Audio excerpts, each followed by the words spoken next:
And welcome to the Midday Show. I am Jeff Everett. He is Mark Messina. The glow over top of him. It's been I don't want to call it a rough week. It's been a disruptive week. Is that a good way to put it? Good word. It's been a disruptive week, but we wanted to check in. We wanted to see what was going on before the weekend.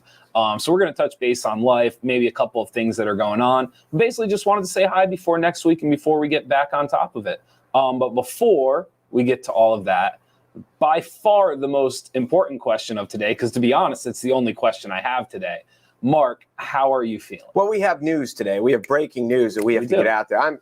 I'm doing better now. I had a huge technology. Just how when you're in a rush and things just don't work. Yes. And I was on my computer earlier this morning at another location. When I got here, it just wouldn't load. Chrome wouldn't load. Chrome not responding. Chrome. That's what it's happens. Hard to do the show when your computer won't turn on. And so then anyway, we got it. But now because some moron here, can I do this? Yeah. Can I? So I wasn't here yesterday because I was picking up my daughter from college because it's fall break.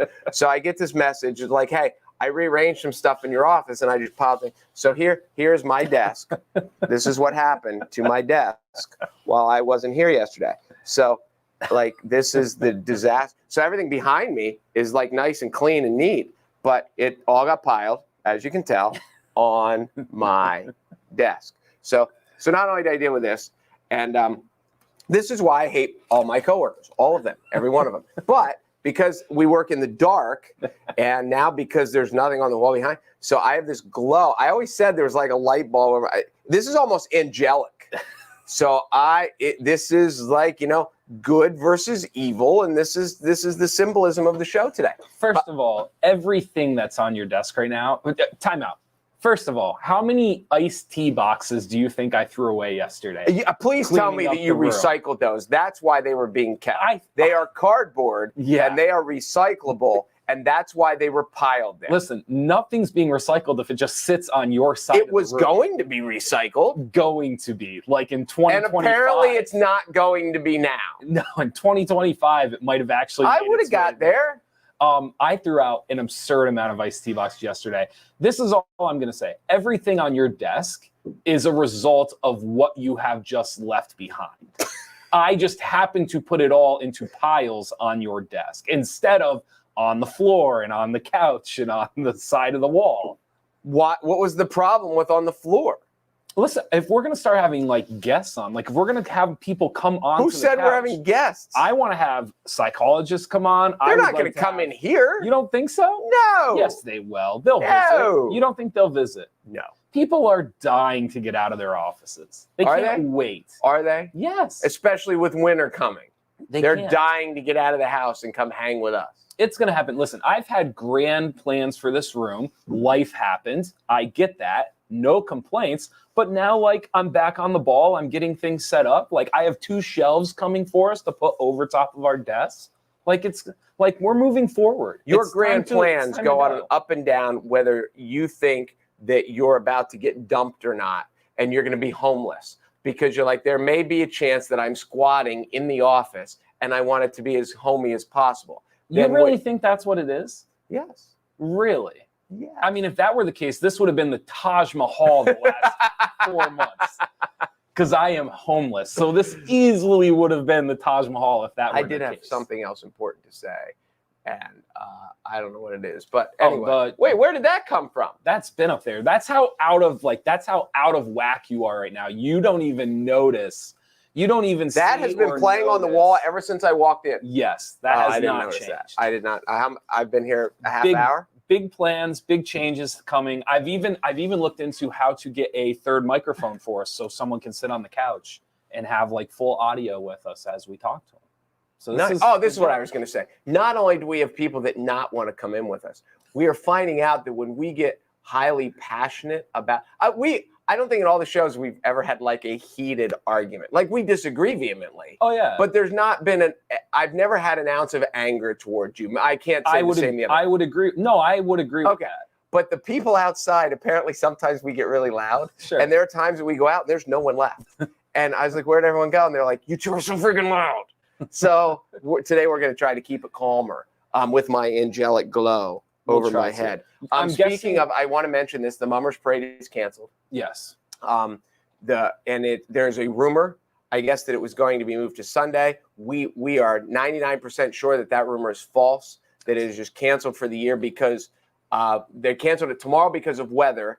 And then the logistics of trying to have it on Sunday is just becoming something that they can't, whether it's about people that can work or volunteer or it's tough when you get something like that scheduled and there's so many moving parts and then you have to change the day. It becomes hard. Yes. Also, Zach Ertz has been traded by the Philadelphia Eagles to the Arizona Cardinals. So for all you Eagles fans that sounds like a dump to me. It sounds almost, yes. I mean, he's been in the league 8 some years. He's not a kid anymore, especially the tight ends go. The Eagles are obviously not contending for any championships now. And plus, this is almost like there's one undefeated team left in the NFL. Sure. He just got traded to them. So it's like, here, we're not sending you off to purgatory. You're not going to Detroit. Sure. You're not going, we're sending you to a place. So it seems like a nice parting gift on the way out. But as the Eagles prepare for the future and Zach all of a sudden has playoffs in his future. Heather says, Jeff, you need to look into getting the same lighting on Mark's side of the room that you have on your side of the room. Here, I will say this. This is not Mark's fault for 2 reasons. One, I am selfish and I don't like to have the up top lights turned on, they're like blinding. It's unbelievable how bright. These are like concentration lights. Like it's unbelievable. Yeah, they're the lights in the ceiling. Like, they're brutal. Because everywhere you walk, every office building you walk into, it's like a concentration. By the way, I'm defending you right now. Okay, that's good. Thank you. I will be quiet. So it's not entirely his fault. The other part of it, the reason is I have like the identical lamp as he has. However, there's no nook behind me. It's just a flat wall. Whereas with Mark, there's a nook and the light doesn't reflect back. It kind of gets sucked back in towards where the picture frame is and everything else. So while mine kind of bounces back, Mark's doesn't really get that same glow or that same effect. There we go. Is that better? That's a little better. So yeah, she goes, I wasn't blaming Mark. Well, I was. One day I come in and I have all these lamps. And I was like, why do we need these lamps? We can just turn the lights on. Well, because someone doesn't like the lights. So now we have lamps. I work significantly better with a nice dim glow. I don't know why people like it like blinding like that. I'm not against light, but like I am, and I never really thought about it until you mentioned this. And my mother is with the dimmer switch on a light, like in the dining room or in the kitchen or wherever. My mother is constantly tweaking it depending on the time of day, depending on how bright it is outside. I am a light on, dimmer to the top all the time. Whether it's 4 in the afternoon, well, if it's 4 in the afternoon, I don't need it. But whether it's, middle of the day, late in the day, middle of the night, whatever, dimmer switch up. I want bright and alert. I don't know how you do it. You want to do some trending topics real quick? Mummers Day Parade, Zach Ertz. What else we got? We did that. Did you hear about British politician David Ames? I believe I'm saying that correctly. No. Willie Ames' brother? I don't think so. Who is Willie Ames? Willie Ames was an actor that was in. Okay. Well, you're going to feel bad. Was he the guy? You're going to feel bad because he was stabbed multiple times. Oh, geez. He was part of the parliament in England. I did not know that. Yes. Died after being stabbed multiple times on Friday while meeting constituents. Local police say they have arrested a man in connection with the incident. That is the #1 trending topic right now happening. There's also... I wonder, not to interrupt you, let's get to important topics. Did I just set the all-time world record for the longest amount of time a guy sat in a room while a projection was being shown on a wall directly behind him and it was unbeknownst to him? Well, the crazy part isn't that you didn't see the screen. What's crazy is you walked right through the projection. So the fact that like the light didn't make you go, oh, there's something different. That's the part that you're like oblivious. A half hour. Yeah. Now, minimum. When I'm looking at you, I can see it out of I don't know how. I was just so mad that my computer wouldn't turn on. And it's been a rushed morning, and then we had a meeting, and I had to run out of the meeting, so I said we got to do the show, and then my computer wouldn't come on, and we couldn't do the show, and we were thinking about canceling the show, and so anyway. What else you got? Guy got shot in Parliament. Yes, David Ames got shot. Also, too, I don't know if you saw William Shatner earlier this week. I did. Did you see the sign that said "Suck it, Picard" or something like that? Which I thought was pretty good. The other debate now is like, do you want to go to space? Like, that's been one of the things going on social media, and people explaining why they would want to go to space and explaining why they would not want to go to space. I'm kind of on the outside. Like, I don't think I would want to go. I would never want to go. I think the most important question that's been brought up lately is there's so many issues on Earth with like ocean pollution and global warming. And isn't their money better spent somewhere else than rich guys just taking a joyride? The joyride aspect of it, you said that perfectly, because there is a sense of what you just described, I would argue, means going into space matters more now than ever before, because there's no telling if we can save the planet. Well, the planet needs saving. Like, where are we going to? Everything that you just said, I think space is important going into. However, the joyride aspect of it is very problematic, because this is not necessarily exploration. This is not necessarily advancement per se. This is really just kind of like taking people up and dropping them back down. Listen, we are, with the Jetsons or whatever, we are nowhere near. There are 6 billion people, or there's 7 billion people on Earth. We are nowhere near making an outer space colony that can handle 1,000 people, let alone 1 million people, let alone a billion people. But are we not near there because we haven't tried, or are we not near there because we're incapable? I would guess we're not near because we haven't tried. Wouldn't we have a better chance of figuring out how not to fill the oceans with plastic than we would be to create a whole world outside of here where there's no water? Well, there's no water there. That I agree with, but as you and I have had this conversation before, you and I go back and forth about recycling. I'm frozen.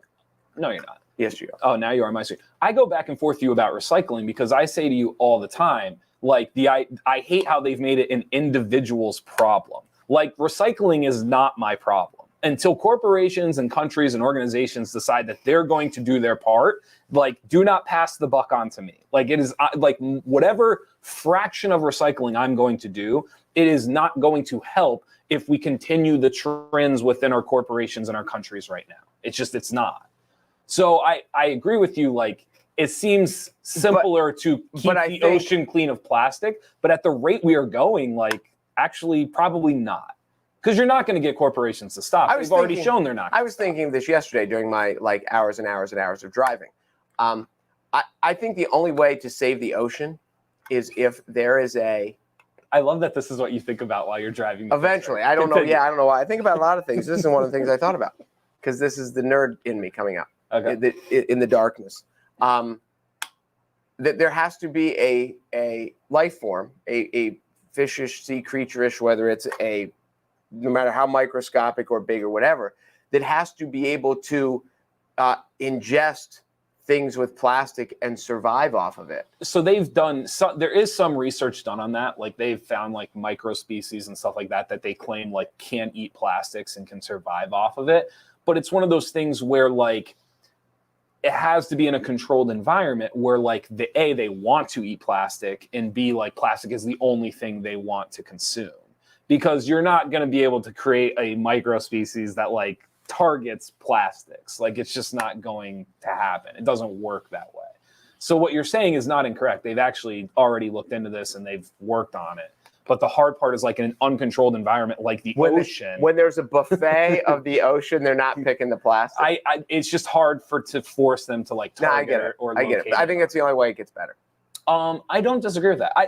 You actually just wrote something about the plastic bag ban that another state added. Was it Washington? Washington got rid of the grocery bags. And I said to you, like, I get it, but like, again, it's the consumer now. Like, I can't use a plastic bag, but if you walk in there at 3 a.m. and they're stocking the shelves, guess what everything is wrapped in? It's plastic. So corporations, correct. So but corporations aren't minuscule on a comparison.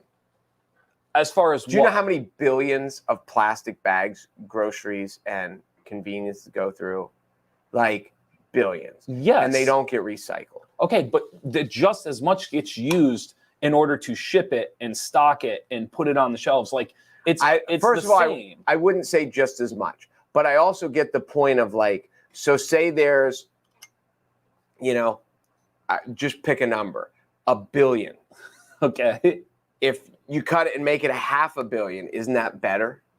It's better, but you're the one that's suffering or doing the work, whereas the corporations could do it themselves. Suffering. You get the point I'm making, though. You're the one that when you show up now, like, did I bring my bag? Did I not bring my bag? Like, how am I getting this out to the car? Like, I agree with you. It is certainly a first world problem, no doubt. But the point I'm making to you is like the corporation, trust me, they're not sitting in the thing and thinking like, boy, if we did this, we wouldn't use it. Like, they're just not doing that. Well, but then the state comes out and says like, you're supposed to solve this. And I get that. It just doesn't make sense. Because if they did it the other way, if we were allowed to keep our plastic, but they weren't, would it mess up shipping? And would it mess up society? Absolutely. Ship? So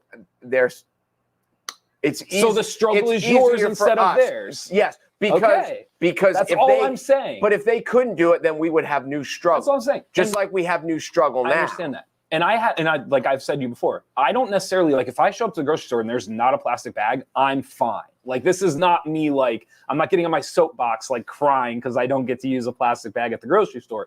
I'm just simply saying like if you're in the background of it, like if you know what's going on, you're not like your plastic bag is not the difference. It's not. When you look at what those corporations are doing and what they have to do and how important plastic is to what they have to do, your plastic bag in the grand, it's not your plastic bag is not 1%. It's not 0.001. Like it is 0.0000000. Like it's astronomical how little your plastic bag matters in the grand scale of things, but yet you can't use it. But that's all I'm saying. But it's not my one plastic bag because when you look at everyone, it is the billions of plastic bags. Yes, and if you look at all the things that have to get stocked and stored and transported and everything else, it's billions on top of billions. But so that's like saying if the doctor tells you have to lose 50 pounds because you'll be healthier and you only lose 25 pounds, it wasn't worth it because you didn't lose all 50 pounds. If you needed to lose 50, you're dead. No, because you still have to be healthier. So then you didn't need to lose 50 pounds. So which was it? I'm just saying, it's just a bad analogy. I disagree. It's just a bad analogy. I disagree. Okay. It's better. It has to be better. Better is better than nothing. But yes, it was. But if you need to do something, like if we need to recycle, like if recycling is going to save the oceans and it's going to save the planet, like we need to do it. It doesn't take, like a child could look at the situation and go, well, from the top, if you just have them do what they're supposed to do and filter it down, we have a chance. Well, but if you're just going to start from the bottom and say, hey, no more plastic, it's not going to solve it because you're not starting from the top. I get it, but it's not black and white. Like it's not like starvation. Like you need to eat something or you're going to die in a week. The planet's not going to die in a week. It's so slowly happening that the powers that be are like, Joe Biden, whether it was, no matter who it was, whether it was Trump, whether it was Biden, all these old guys, they're like, the planet's going to be fine as long as I'm here. And then when I'm dead, it's somebody else's problem. And the planet is the oceans aren't going to be dead while we're still here. It's just what we keep passing on to future generations. And one day is a future generation going to show up and have to make drastic changes because we didn't make any changes. No, they're going to have to make drastic changes because we didn't start from the top. We just pointed the finger at the individual and said, hey, this corporation doesn't want to have to deal with this, so just don't use your plastic bag when you go to the grocery store. And I'm not disagreeing with what you're saying, but I'm saying still it's better to lose 25 pounds than no pounds. That I can't disagree with that logic. Okay. I can't. Okay. Prince William slammed the billionaire space race, by the way, basically saying the same thing. Not that Prince William is an Oh, maybe that's where I saw it. Oh, are you stealing Prince William's ideas? Possibly. Okay. California. No. Repeating his ideas. Okay, that's fine. Bloomberg came out and said California lost 1 million jobs during COVID-19 so far. Send them here. We got jobs. Lost 1 million jobs. However, they gained $342 billion. So the rich, basically California is a perfect microcosm of what happened throughout COVID-19, kind of exaggerated. The rich got richer and jobs disappeared in California. Okay. Lost over 1 million jobs. I think there's a portion of this may be too deep and philosophical and whatever, but I think what COVID did, I think people are quitting their jobs and saying screw it. And it is until the for lack of a better term, when the rich people get sick of, or when enough people get sick of pulling into the drive-through and they have to wait in line for 20 minutes and then they have to way overpay for their food because that is the changes of society, then they're going to step back and say, we need to come up with a different system. But we can't allow, when the founding fathers set out to set up the system, it wasn't so there could be 3 rich people who run the whole country. And as long as the division of wealth is so crazily distributed the way it is, it's just going to get worse. The rich are going to get richer and the gap is going to get bigger until the common people with the gap stand up and say, you know, we have, and I know that the common people aren't going to stand up and say, get rid of Amazon, but they have to come up and say, we can't, there has to be a regulation that Jeff Bezos has to give half of his money away. And as much as that's so much not the American way, that's what's ruining America right now. The part that is like, this is the whole thing. I'm always blown away that the minimum wage and inflation conversation is not more bipartisan than what it is. Because no conversation is bipartisan anymore. No, but the reason that always fascinates me is because, like, I don't think Jeff Bezos should have to give away his money. But what I do think he should have to do is compensate the people who have helped him make his money. So people are like, well, you got to tax him or you got to give it away. And I'm just kind of like, there's a way to get Jeff Bezos' money back into circulation without just scalping him because he was successful. And part of that way is through like a higher minimum wage. And I understand economically, I get it. When you raise something, other things go higher. I totally understand that. But I'm just saying, like, I don't think it's about scalping billionaires. I think there has to be a way within the system where, like, rather than scalping them, they're actually letting people benefit from the fact that they prosper because of those people. Right now, the issue right now with billionaires is that we have a system in which the billionaires prosper from the result of other people's work, but they're not compensated necessarily for their work the way inflation works. No, I agree. So I don't think we should scalp any of them, but like at some point, and again, like it has to be gradual. Like the hard part now is people want to jump and they want to like double the minimum wage. And you like, if you just double the minimum wage, then everything that they're saying about inflation is true. If you gradually go along, like if you bring it up along, then it's a steadier pace and you can balance stuff out. So it's very hard because it's like people want it now, but the hard part is like it's almost too late. Like you got to gradually do this. I read somewhere that the Nobel Prize for economics was given to 3 guys who somehow proved that raising the minimum wage to $15 would not hurt the economy. It would only help it.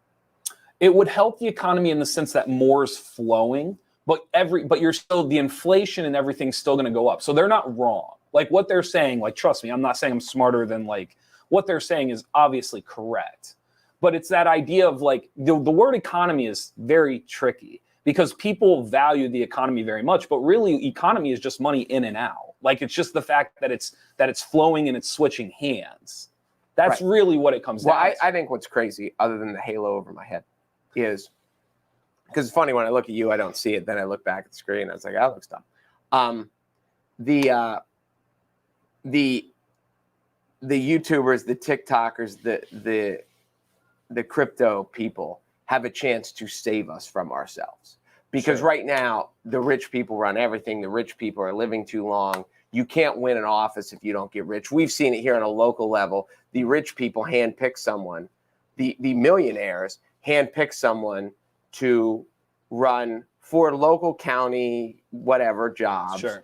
They pump them through with all this money so you can get enough signs in the yard that you can win. Sure. And then these people win and they protect the millionaires so they can make more millions with business, Sure. whatever.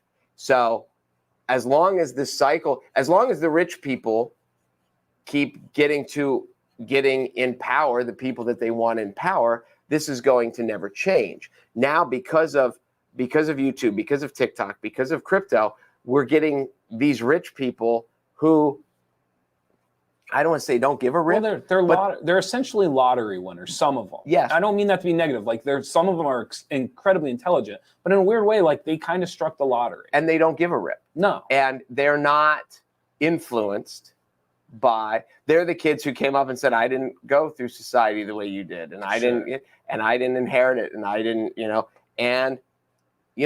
I've said this for years, and I continue to say it. There will be a YouTuber who is a highly elected official. As we've seen, politics now have become a reality show that it's just going to be worse. And whether it's Jake Paul or whether it's, somebody, I don't know if it can be the Paul brothers, but somebody's running at some point. Right. And to that generation, they're as big of a celebrity as Donald Trump was. Right. I still don't know if people because I agree with what you're saying. I still don't know if people understand the power of TikTok or no, old people don't. There is, because I wanted to look it up because I wanted to get the numbers right.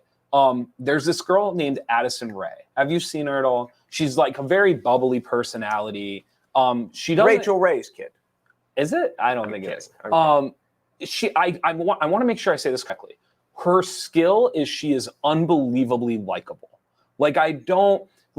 She does some dancing videos, she does some makeup stuff, but her real skill, like if you said like what does she do? Her real skill is like she's just so like she's bubbly and she's likable.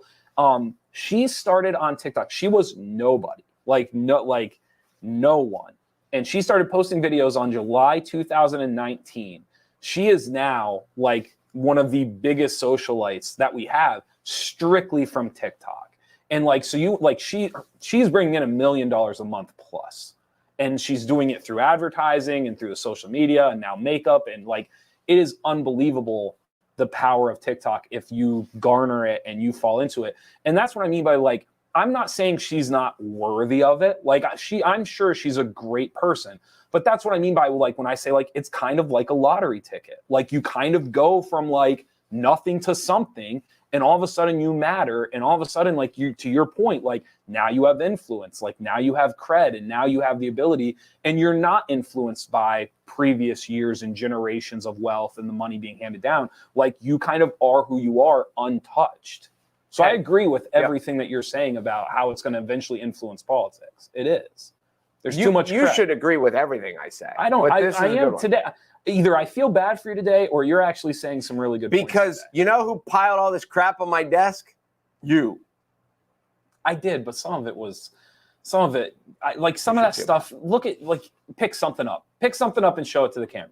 Some of the stuff you've got over there. No, you brought those in the day. That doesn't count. But I don't know. Everything I have here is essential. Adele released new music today. I heard that. Are you an Adele fan? Adele is incredibly talented. Do I own any Adele? No. Out of all the people we've talked about and debated about, she is one of the few we've never really brought up. No, we haven't. She's incredibly talented.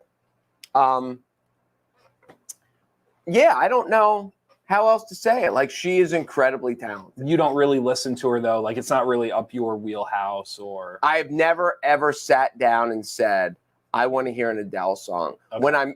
There are times that during the summer days, and maybe this is how old I am, that I'll sit and I'll just go I'll go to YouTube and I'll just play song after song after song that are just coming into my head that I haven't heard in a while or whatever. Okay. I have never gone out of my way to play an Adele song.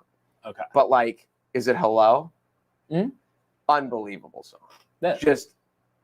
She is so immensely talented. She has a dozen songs that when they come on, the room kind of stops. Yes. It just is what it is. This is my hot take, or I've said this to friends before about Adele.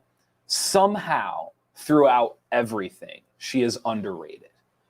I don't know if Adele has ever been overrated, because every time the bar is set, every time she releases new music, everything, she just flies by the expectations, and she just continues to just be absolutely amazing. I've never once felt like she was properly rated. I've always felt like she's always slightly underrated based off of who she is and where she's at. And that's almost impossible. That's fair. It's That's a almost fair statement. And when you think about like how long she's been doing it now, and like everybody at some point, you become either properly rated or overrated. It just naturally happens. Like you just get to a point. Kanye and Drake just put out their albums. They're overrated. Not because they were bad albums, but like they've just reached the point where they can't possibly match what people expect. She, for whatever reason, always exceeds it. And she is unique in that manner. You know who I always thought was underrated? Who? Taylor Swift.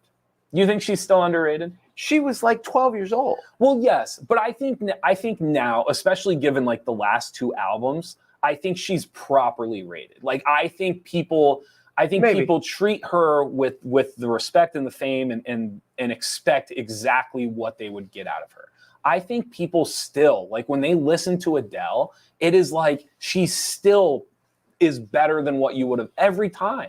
Every time she puts out, even today, the single she put out today, I was putting it on and I was like, this will be good. Like it's not, and it's amazing. And it's just every time it exceeds. Every time. And that's so unique. Maybe. So you think the world has come to appreciate how talented Taylor Swift is? I think the world has gotten to the point where like when Taylor Swift puts out something, the expectation and what people, it's almost exceeded now what Taylor Swift is capable of. Like she just can't, she's amazing. Like this is not like I just think when we look back over how old is she? Like 30? Yeah. Is she, am I close? It's close. Like what she has done, it's almost Beatle-ish. And that's probably blasphemous to say. You know that Paul McCartney's like 25 when the Beatles broke up? I don't think that is blasphemous to say. I mean, the Beatles were like 17 and they changed music, but she was like this 14-year-old kid writing these songs. Well, that's what I was going to say. I think when you look at the songwriting and you look at the process and how much control she had kind of over her music, I think it's very fair to say it's Beatle-ish, if not more so. Okay. I think that's a very fair thing to say. But no, Adele, like I don't know. It's hard to, like you're right. The room kind of stops.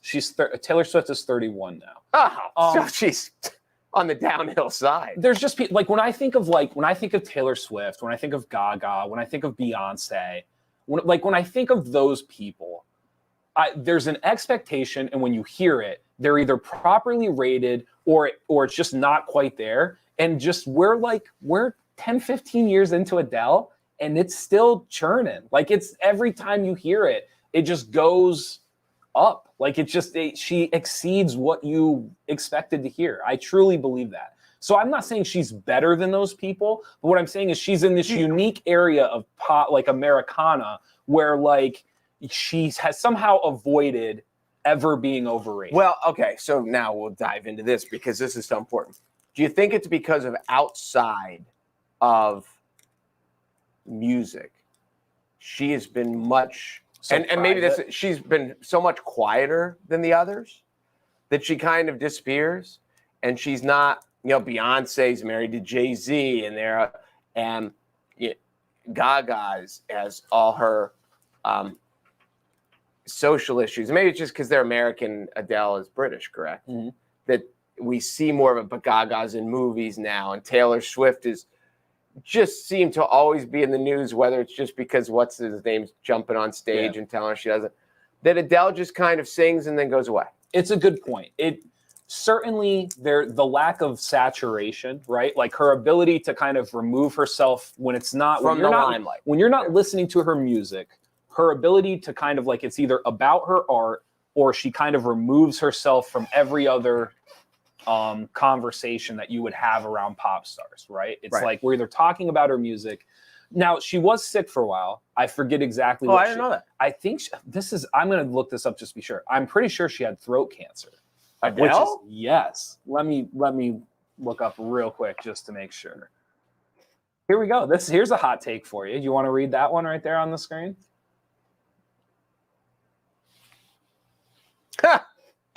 Or just read it to yourself. Adele is totally overrated. She's not that great. Her voice is whiny. And I know this may be an unpopular opinion. We like unpopular opinions, Heather, so that's all right. her voice never comes off whiny. To me, like the ballads and what she does, I love Sinatra because it's very hard for other people to really do Sinatra. Like just the balladness of it and the overwhelming and just kind of like the horns. And like when you're listening to Sinatra, like there's nothing else going on. And Adele is very much that way. And I could see how for some people that's just not what they want. Well, like it's funny when you talk about voices and when you talk about who's like I've had people tell me Miley Cyrus totally can't sing. And I just agree with that wholeheartedly. But you get where they're coming from though. Because the raspiness she's more raspy and gravelly than but if you have like there's a clip of her doing one of the Fleetwood Mac songs. And she just kills it. Like it's different. It's not the typical higher pitched female voice. She's certainly not Whitney Houston. But it's so unique. But it doesn't mean it's not good. Correct. It's so unique that it lends itself to being one of a kind, which in a way almost makes you good. Right. I would agree with that. Yeah. So I'm surprised that Heather doesn't have Adele. Isn't that good? I guess she didn't say she's not. She said she's overrated. She thinks that Adele is overrated, which is really how the conversation started. And then that becomes a discussion of, what's overrated and what's underrated. Is Aaron Rodgers overrated? Oh, you've been dying to. He's won one Super Bowl, and then you get to the point: is it possible that through all this, that Michael Jordan was underrated? Because when it got to that point in his career, he just. So those are, can the Beatles still be underrated for what they've done? It is a fascinating point of, are people accurately appreciated? But then it all comes into taste and opinion and all that stuff. The music part of it, though, because you and I kind of hinted at this before, but we didn't dive into like this part of it. If I'm a 12-year-old kid, right, and I'm really now getting like introduced to music, because I really dove into music when I was like 12, 13, where like it was kind of like, not like I ignored my parents, but it was the first time where I went into my own tastes and what I wanted to listen to, right? Like it wasn't just what my parents were putting on. And when I was 12 or 13, it was very limited. Like, so it was very easy to kind of start from the beginning and work your way to the current. Now, with the streaming services and how much music is being put out, I heard on Bill Maher the other day, there's the amount of artists that debut on Spotify. It's in the hundreds of thousands every year. I believe. And so, and listen, like it's not all good. Obviously, some of it gets just kind of put in the background and like it never comes up on your feed. We grew up with number one hits that weren't all that good. Correct.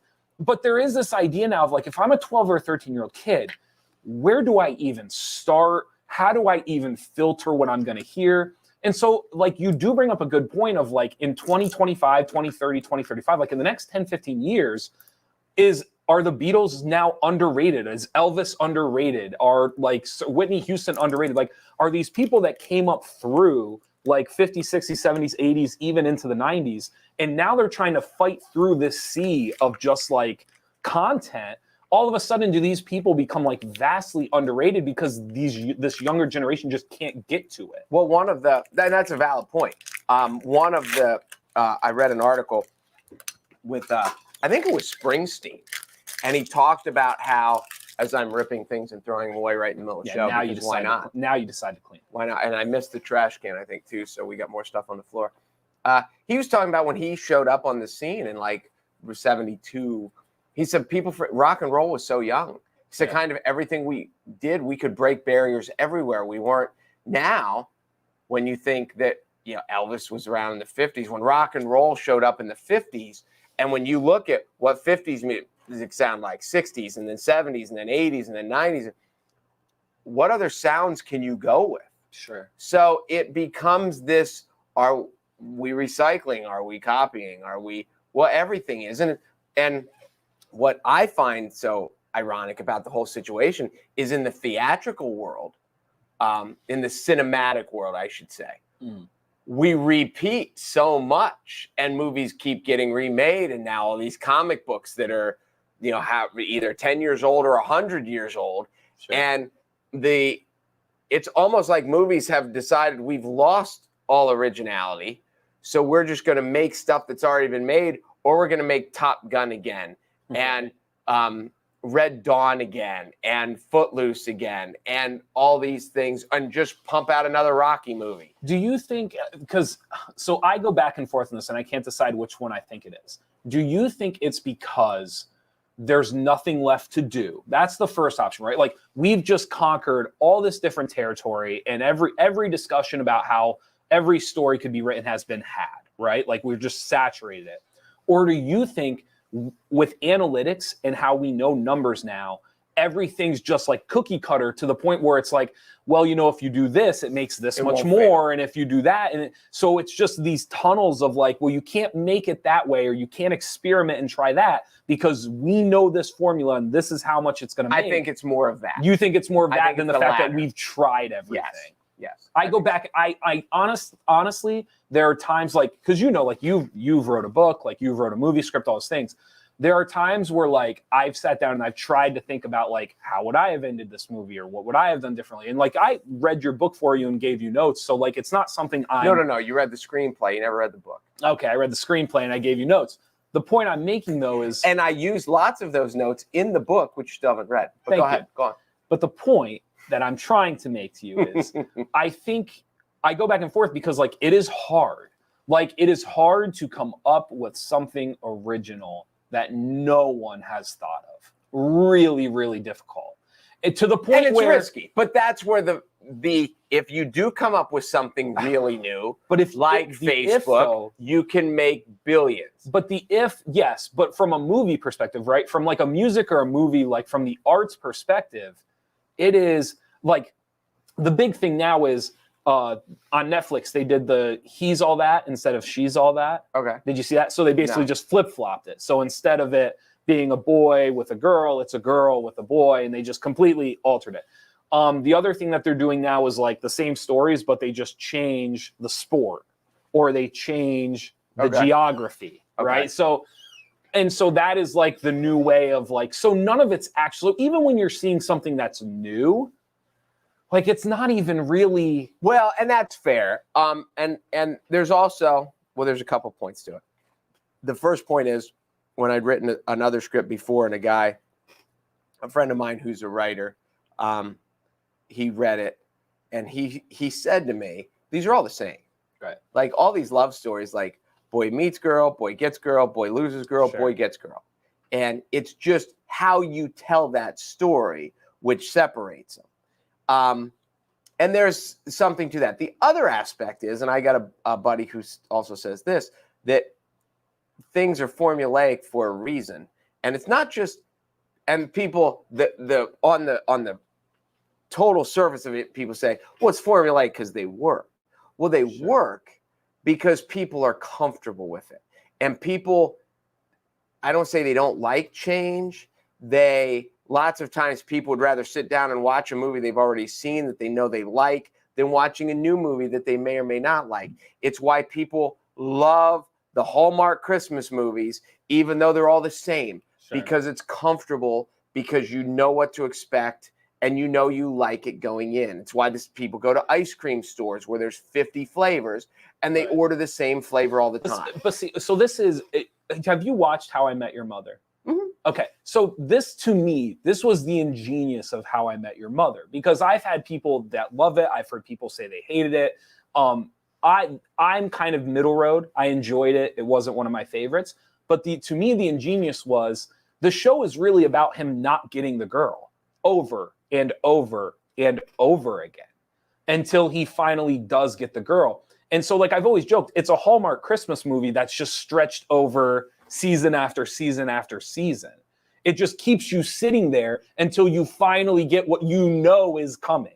Like, you know, there's no way that show is ending with not getting a girl or the girl. Yeah, well, it's because it's also in retrospect, and he's talking to his kid. Yes. So to me, the ingenious was, like, people sit through Hallmark movies, but really, like, them getting the girl or the guy is 10 minutes of the movie. The main chunk of the movie is them getting to that point. And somebody sat down and said, what if every episode of a show was the main chunk of a Hallmark Christmas movie? No, where it's them not getting the thing they're hoping to I think get. one of the amazing aspects of that show, now that we're in a time in society where we are, like when Ellen DeGeneres had her show and then came out in life, and it was how you might be too young to remember the importance of this when it came out. I was just old enough to know what was happening. Okay. Ellen could not have gone on her show then. Sure. And pretended to play a person that was heterosexual. It wouldn't have worked. The fact that Barney Stinson, and what's his real name? Doogie Howser, the guy who played I know who you're talking about. I'm blanking because you're blanking. Heather, come back. Tell me who it is. He has 3 names. The fact that we know in society that in real life that he's gay, but he played this total womanizer on the show, and it just worked. Neil Patrick Harris. Neil Patrick Harris. I told you he had 3 names. That, to me, is one of the most fascinating things about society. Because we bought it. And when you watch Barney Stinson, he was a womanizer who had them all. But we just, because at a time when we didn't know these people's real lives. But isn't that why it worked? Because but Ellen couldn't have done it. Well, no, so that I don't disagree with. But from Neil's standpoint, from Patrick Harris's standpoint, he was able to kind of like, it wasn't so much that he was like breaking the fourth wall, but it's that idea of like, he was able to exaggerate and play off of things that the actual, like if you were an actual straight white male, it would almost be too much if you dove into it as much as he did. Whereas he was able to kind of walk this line where he could break down that wall, and it was almost perfect. I mean, maybe, but I just know from the fame, like Elton John couldn't do it because we're like, Elton John's gay. Ellen DeGeneres couldn't do it because we're like, Ellen DeGeneres is gay. Neil Patrick Harris did it, and we all knew Neil Patrick Harris was gay. And that is the thing. And you watched it. And you just, you see he's hosting parades. He's hosting award shows. Like, he was everywhere. And he was everywhere, and he was out. But for a half hour every week, he was the most man-whorish, heterosexual guy, and we bought every second of it. So the neat At least I did. But the neat part then is like, to me, what made it great was the wink. To me, what made it work was that idea of the fourth wall of like, I know that you know, and that's why I said it's not that his character was breaking the fourth wall, but himself as an actor was kind of breaking that fourth wall of like, hey, for half an hour, we're going to have a lot of fun with this. And to me, that's what made it work. But for you, it was the believability, which I had not even thought of it that way. Guess. To me, the character worked because that's fascinating, that just the different ways it worked for us. Because, like we said, there are lots of people that it would never work, that you just couldn't cast. Like, in the casting, you'd be like, you'd be great, but we can't do it because no one will believe it. Yeah. It worked for him. Oh, interesting. I'd never thought of like the believability of it. I've always just thought of it from the sitcom aspect. One of the things, and this is one of the, like, Friends has it to a little bit, where Seinfeld changed culture. On Netflix now, by the way. Seinfeld on Netflix? Yes. There's a level, obviously The Office did in their thing. There are elements of How I Met Your Mother, the slap episodes, the Naked Man. Did you ever, have you seen the Naked? Yeah. Like, there are those that if you watch it, you just say, just like with Seinfeld, and you've got, Close Talker and Man Hands and all, how Seinfeld really did change language to a degree. That How I Met Your Mother had that element. Yeah. So anyway. I agree with you. All right. Anything else before the weekend? Any advice, words of wisdom? If you stayed up to watch the final strike of the Dodger-Giants game, I mean, they're probably going to lose anyway. They have a guy, he was the last batters facing Max Scherzer, and in his life, he was like 0 for 19 off this guy. And you're like, your whole season's on the line, and the guy up to bat's got to be like, you got to be kidding me. Like, nobody goes 0 for 19 off, not in the big leagues. And he was over, but anyway, then he struck out on a terrible call. Oh, wait. So it was anticlimactic that a guy that you wouldn't have picked to go up to bat went up to bat? It was just kind of the I mean, it's one of the beauties of baseball. It's one of the beauties of baseball is when they strike out, you just go, and Well, the guy before him was the hottest hitter in all the world, and he struck out. And I bet you that at bat was more exciting. It was really exciting. There you go. Well, but if they'd have called this a ball, So like they should have, so it'd have been 2-2. And there's lots of stuff that was exciting. So just to clarify, the better batter was a more exciting at bat. The guy, but only because he struck out. I am stunned. The guy that hit the game winner hit like 160 this year. You're literally on my side and you don't even know it. No, I'm not. Thank you guys for watching the Midday Show. Thank you to all of our sponsors. And be sure to go to NorthcentralPA.com for all your local news. That's why the light bulb goes on above me and not over there. Because I'm glad you like your new setup. I'm glad you like your space. You're welcome. I don't. By the way, I cleaned this office and you didn't even say thank you. So you didn't clean it. You didn't even say you piled everything on my desk. I piled all your stuff. You rearranged the office. I piled all your stuff. I vacuumed. I wiped stuff down. Like I did. I didn't know.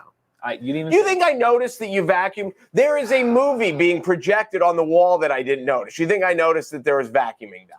A thank you would suffice. Thank you, Jeff. You're welcome. Go enjoy your weekend. I'm Jeff Everett. He's Mark Messina. We'll see you next week. Maybe.